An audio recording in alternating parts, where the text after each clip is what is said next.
So I'm out here on this gorgeous fall evening. It's already fall. At least it's already fall out this way. We got the winds of change coming in, and the skies are really clear at night. You know, that's one of the beautiful things about fall is the stargazing is top tier. Also, if you live by the coast, the best time to go camping on the coast is during the fall season, at least up until about the second week of October. If you're over there on the West Coast, it's a little bit earlier over on the East Coast to call it a wrap, but it's a great time if you're by the sea to go camping, because at night the weather is just so mild, and the winds are relatively still, except for when it's around 4 o'clock in the afternoon. You get a bit of the gusts coming in, but this would be a perfect night for camping. This weather we got going on out here right now. And I just thought I would drop in with you all and just do a little fetch transmission and see what comes through. And I kind of wanted to talk about the equinox and the need to strike a balance on all levels, how important this is at this time, especially with all the change that is coming up for all of us. A lot of change rolling out in the world. And there is a lot of energy that's kind of teeming right now beneath the surface that is going to break ground. And it will call you to step up to the plate, make some very important choices in your life. And some of those choices may test your belief in yourself. But there is so much that you are ready to step up into. There is so much you are ready to expand into. But we have to recognize that every time we're at a place where we're really about to open up to more emotionally, open up to more as far as what's possible for us, open up to more in our relationships, just open up to life. For some of you, you may feel like it's just opening up to life again. You've had to just mind the daily matters for a long time now. You've been focused on taking care of what you could to just keep things sort of in a state of some semblance of equilibrium. And I think a lot of us can relate to that. Since 2020, nothing's been the same. And even though we do reach points where we feel like, okay, you know, this bears some semblance to what I used to consider normal, there's still a lot here that is very unfamiliar territory, and there is that sense of not really knowing or understanding how things will roll out down the road. So I think a lot of people struggle with these kind of feelings in the nighttime hours when they have time to themselves. And we do have Vata season coming in with the fall equinox. And Vata season in Ayurveda is when we tend to the elemental qualities of ether and air within our constitution, and we all have Vata energy. We all have the various elementals within us. There's also Pitta, which we're moving out of Pitta season, and Pitta is associated with summertime and the elementals fire and water, more like a liquid quality, more of a kind of bilious sort of water associated with the digestive system. And then we have Kapha that holds things down, and Kapha comes in like late winter through spring, and Kapha is associated with earth and water, like unctuous earth. And we all have these various elementals within us just in different ratios. We have our own unique special blend, you could say.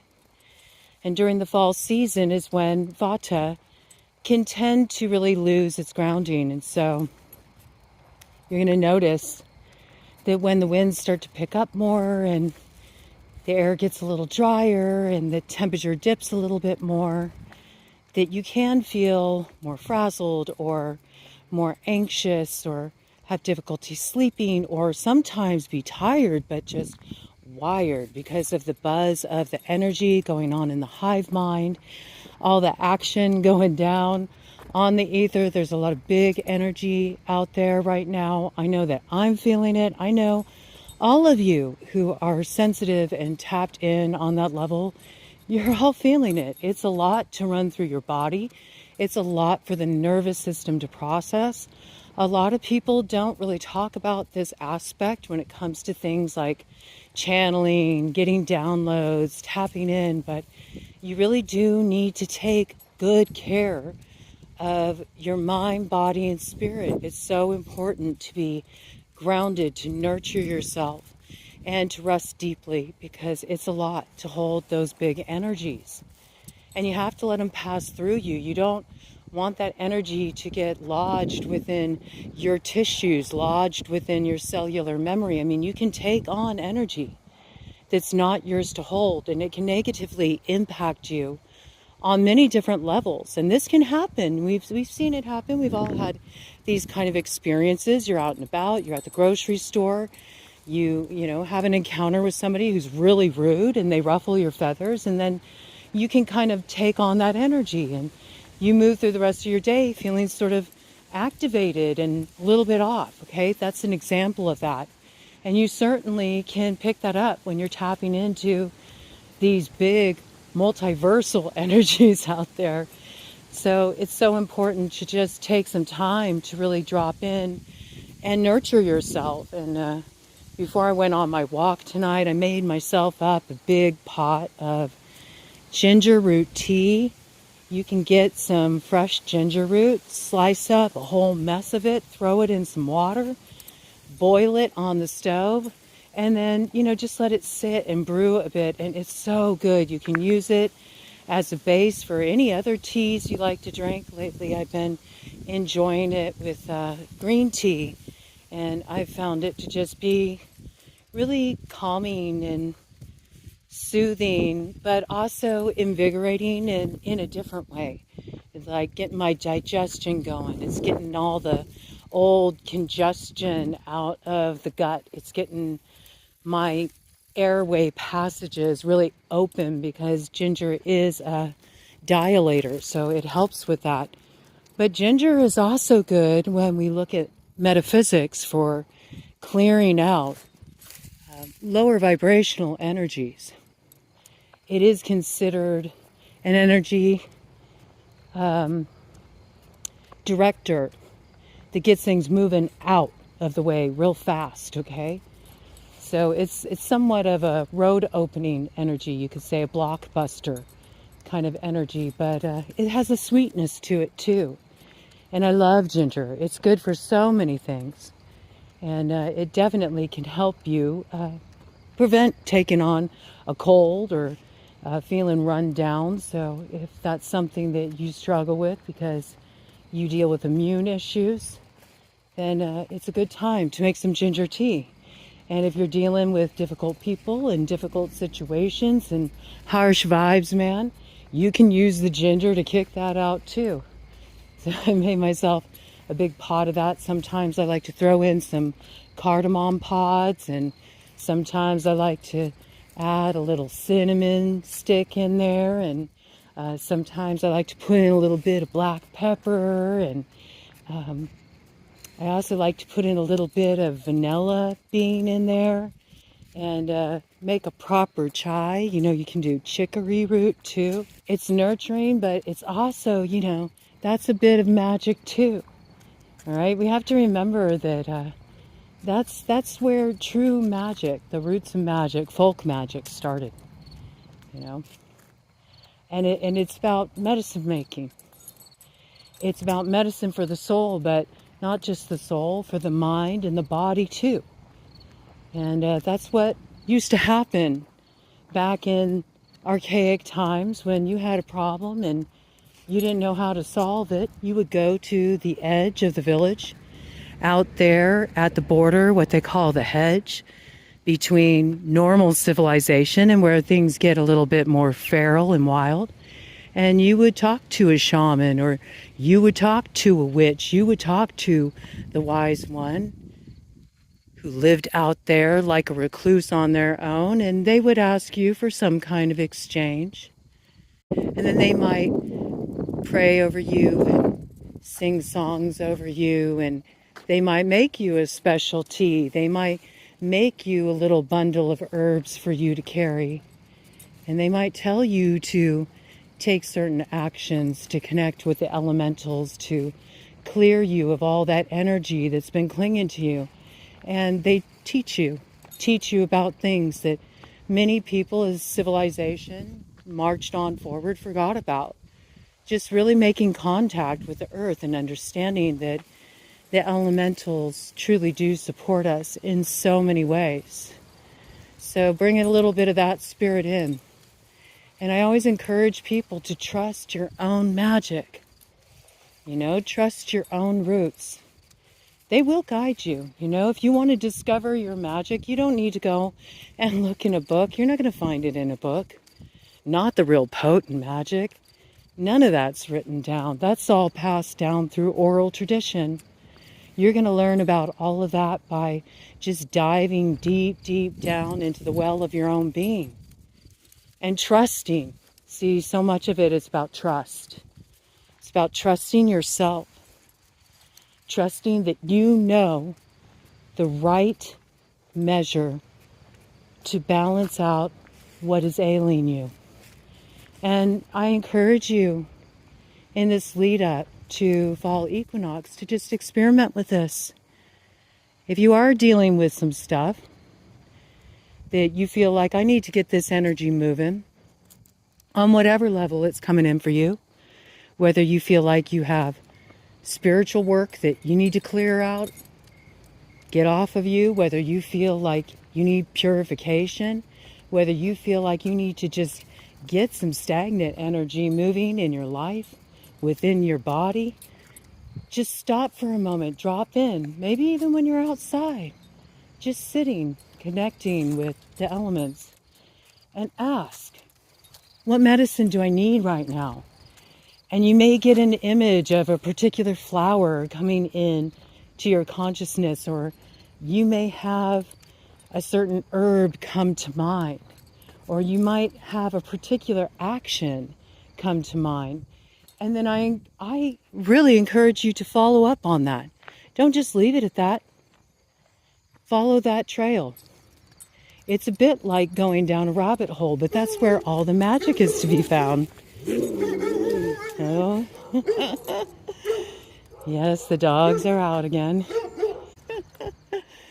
So, when you follow those threads, you'll be amazed the connections you find. I'm telling you, that is going to open up the whole compendium of wizardry for you. You will be so surprised how much you really do know. You really do know, right? There's a lot coming in about the high priestess at this time, but of course, it's her mythos. This is her time.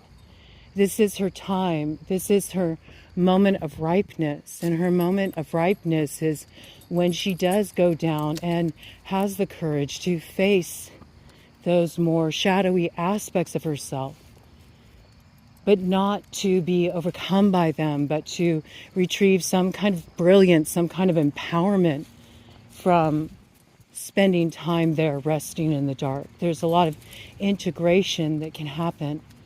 And I'm really feeling this call very strongly this year with this particular equinox. It feels like it is such a time to just be quiet, to just listen, to get extra sleep, to make yourself real cozy, to nestle up with those you love, your fetch, your friends, your lover, the people that you hold dear, to make some good warming meals. I've been making some really good coconut chicken curry that is full of broccoli and all kinds of veggies, and oh man, it's just been hitting the spot.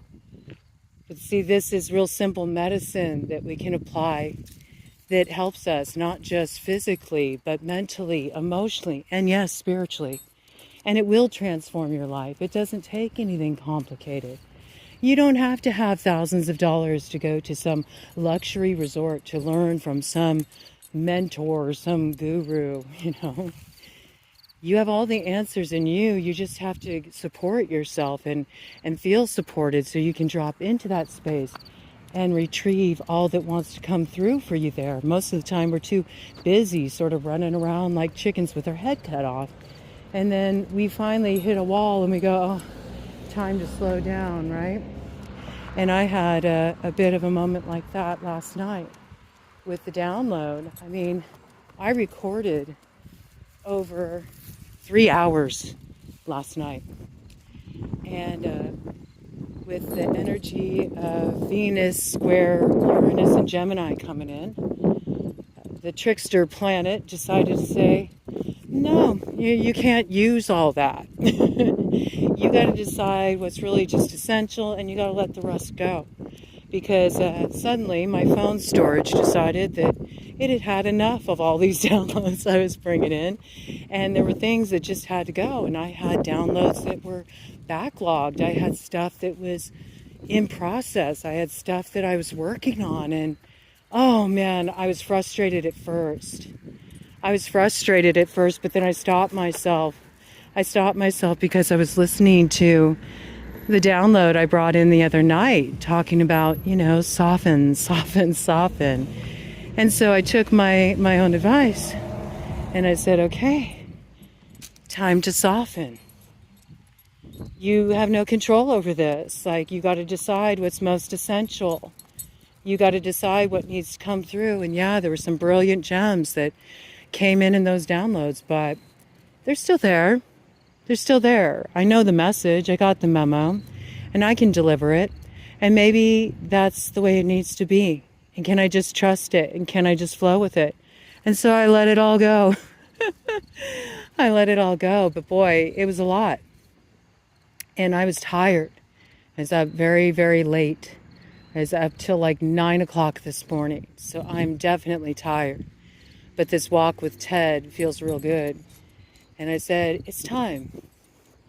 It is time to nest. It is time to just allow myself to sleep in and nurture myself and get myself really prepared for the start of a new year. I got my birthday coming up on October 13th. So this for me is always a checkpoint. It's one of those floating points where, as I'm making my way down the waterway toward that time of rebirth of a new cycle, I sort of look at various points I've visited along the way, and there's a lot of integration that I experience, and I always have many lofty goals. And I'll be honest with you, I ain't gonna lie, I usually hit them. I can't help it. I'm a Pitta type dominant, Vata secondary. So Pitta is all that fire, just like the fire signs, initiative, energy, strike while the iron's hot, can be so focused to the point of burning out. And I could feel myself getting to that point where it's like, don't push it. It's okay. It's okay to find a new flow.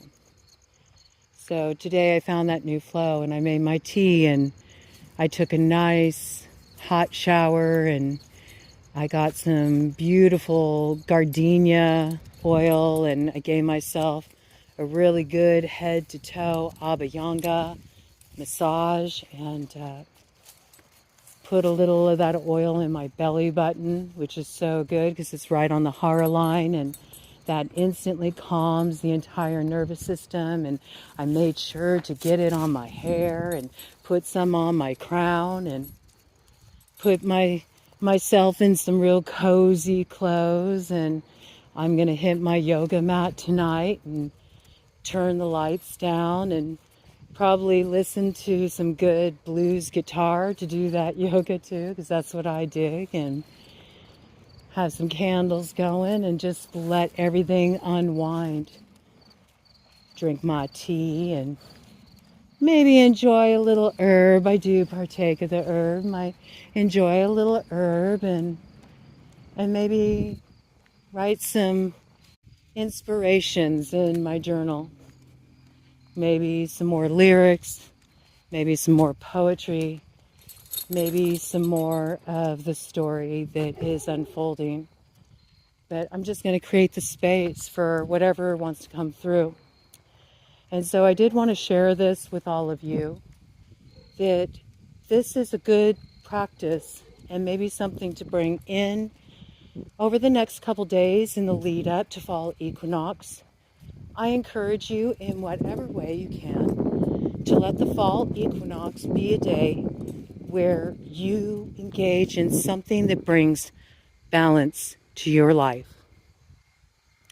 Something that honors your time in the shadow, that gives it the proper reverence. Maybe even create some kind of personal release ritual, however that looks for you, so you can let go of any burdens you're still carrying from lessons already learned and experiences you've already moved through. So you can really enter this time with a clean slate, because there's some real potent energies coming in October that I will be bringing in a download for you all around. And I think I'm probably going to bring that in next week. It will come in with the third decanic Libra read. And I'll probably do a collective read in relation to that. I will be bringing in the fixed energy collective read as well. It didn't feel like it was time for it yet, to be honest with you.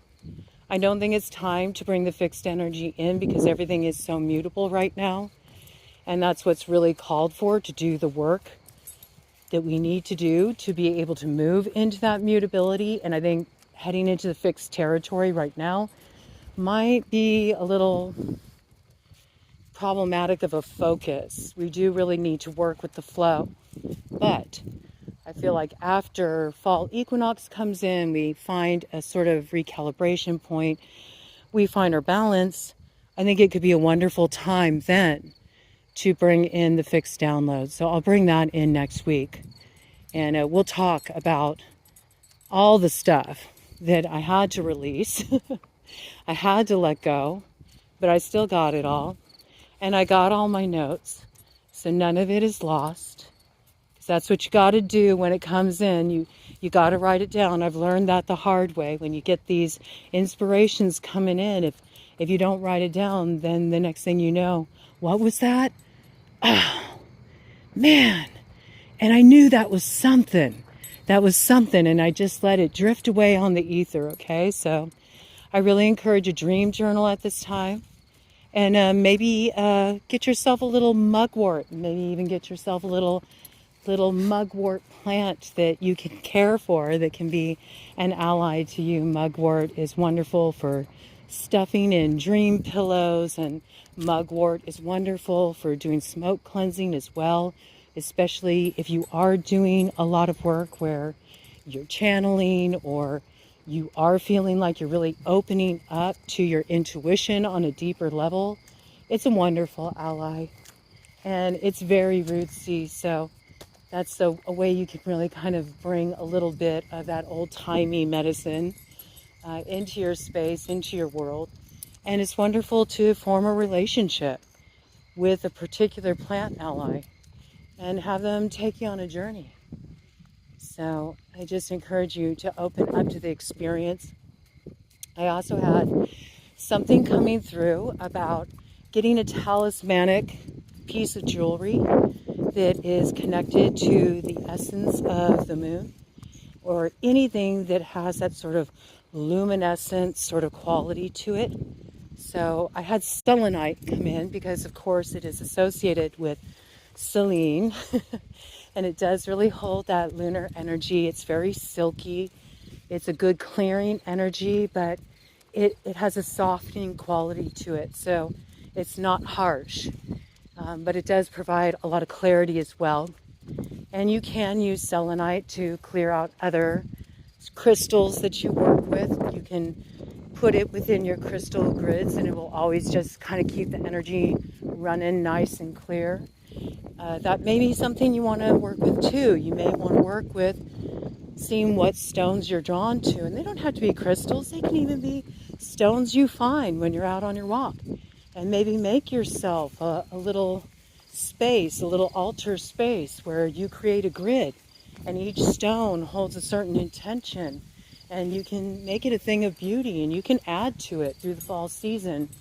I'm going to be changing up my workspace for the fall, so we're going to move out of the kind of energy we've been running there, which has been more kind of lighter and brighter, and we're going to go more kind of archaic. But it's time, you know, it is that time to nestle into the roots, okay? So that might be something you want to work with. Also, moonstone naturally came through. Opals came through, especially if you're a Libra. They are your birthstone, so wonderful time to treat yourself to a special opal piece. Labradorite, which is known by the Inuits to have the mythos of really holding the aurora borealis. So I just love that energy coming in there. I think that's a wonderful stone, especially for questing for the 4 treasures of the Tuatha De Danann, since they do come from 4 magical cities in the north, and that's where we find that aurora borealis. So aurora borealis has been really visible in the northernmost parts of the states throughout the tail end of summer here. So that's some pretty cool action, and if you're fortunate enough to catch that, see that, oh, do take it in. It's the most magical thing in the world. I got to witness it with my mom before, and it's something I will absolutely never forget. So labradorite holds that kind of special magic. I also got rainbow obsidian has been coming in, and stones that carry that kind of rainbow quality to them as well. There's many different stones. There's so many, but these are just the ones that have really kind of been coming through pretty strongly. I've also had lapis lazuli come in, but be mindful with lapis lazuli.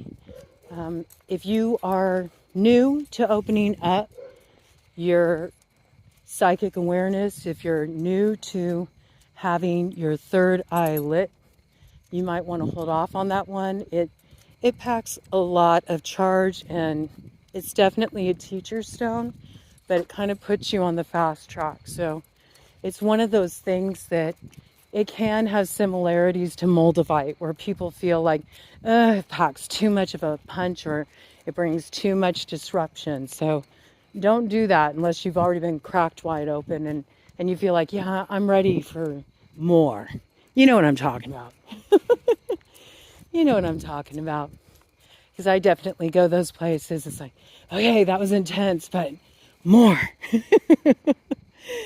And once you learn how to surf it and you learn how to flow with it, it's not something that takes you out of the body anymore. In fact, it becomes more of a call to really get rooted in your body. You learn that to truly be able to hold the power, the force, in a way that is balanced, and to harness its energy in a focused way that can have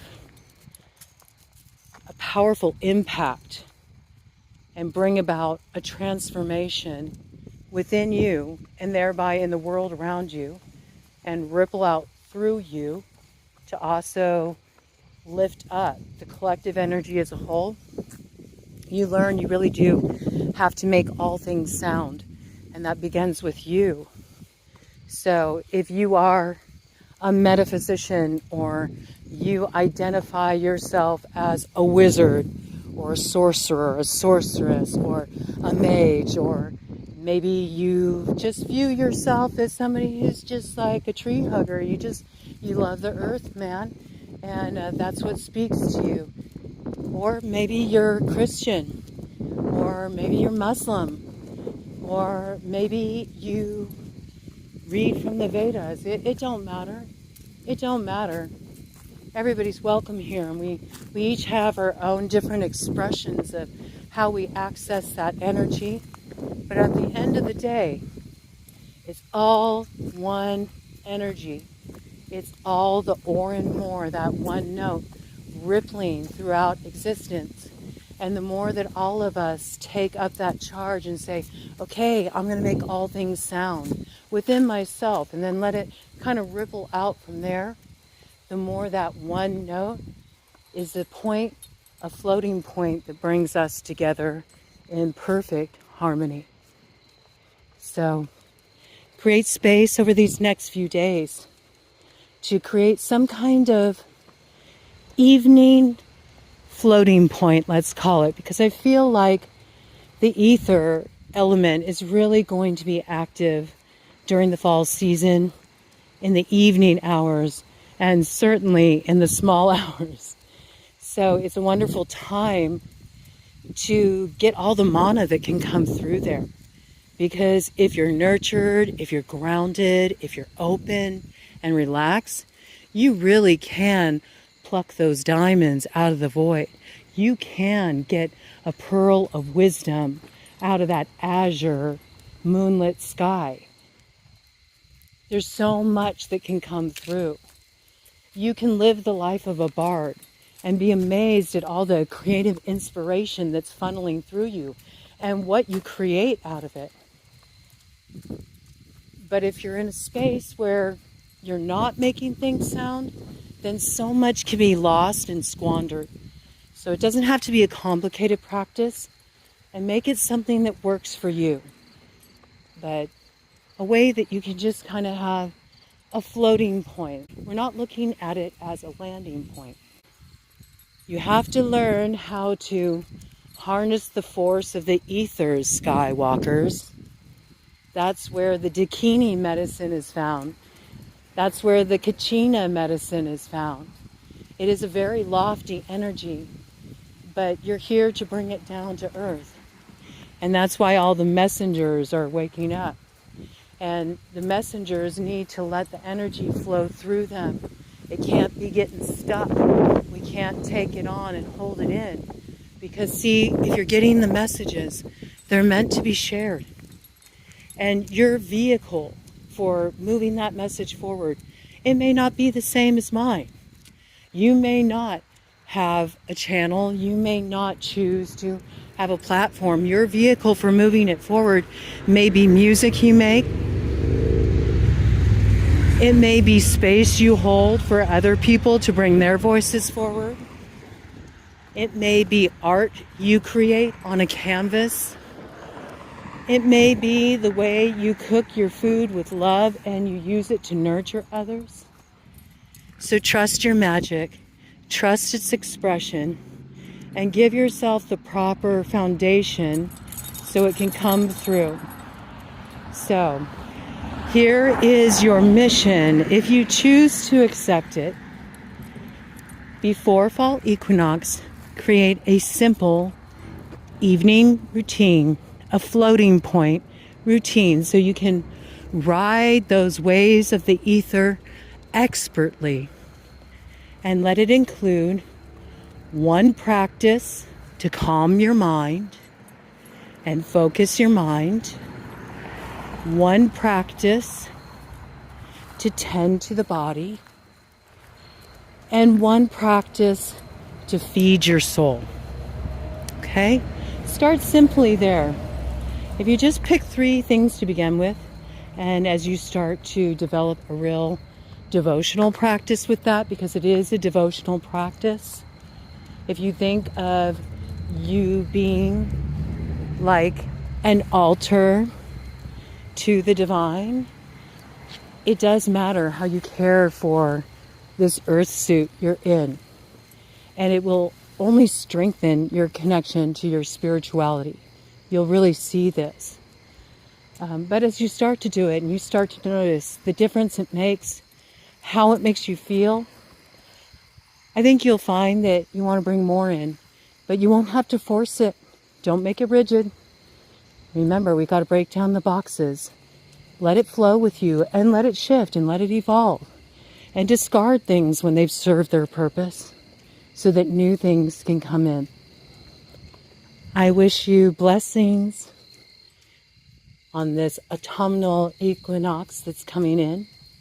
And I'm going to take some space to drink it all in myself. I'll catch you all on the other side.